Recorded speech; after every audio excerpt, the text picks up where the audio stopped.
Welcome to Tenor Tech, where I solve the problems you didn't even know you had.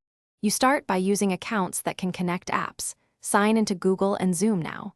Once signed in, install the Zoom for G Suite add-on directly from the Google Calendar interface and grant the requested permissions so Zoom can create events and access calendar details.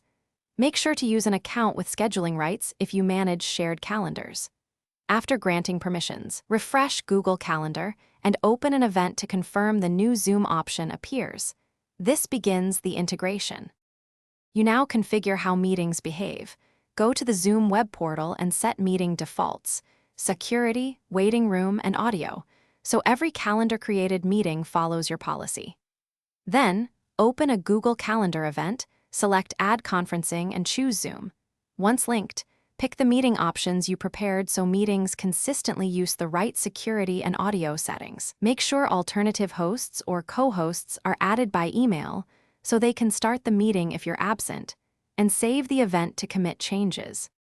You finish by verifying the Zoom link is visible in the Google Calendar event description and that guests receive the invite.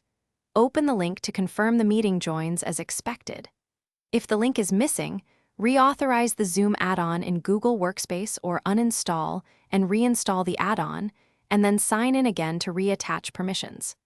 Also check time zone settings, guest permissions, and any Zoom account limits like licenses or concurrent meeting caps. This one troubleshooting tip fixes most sync issues quickly. Thanks for watching. Subscribe to keep your life in tune.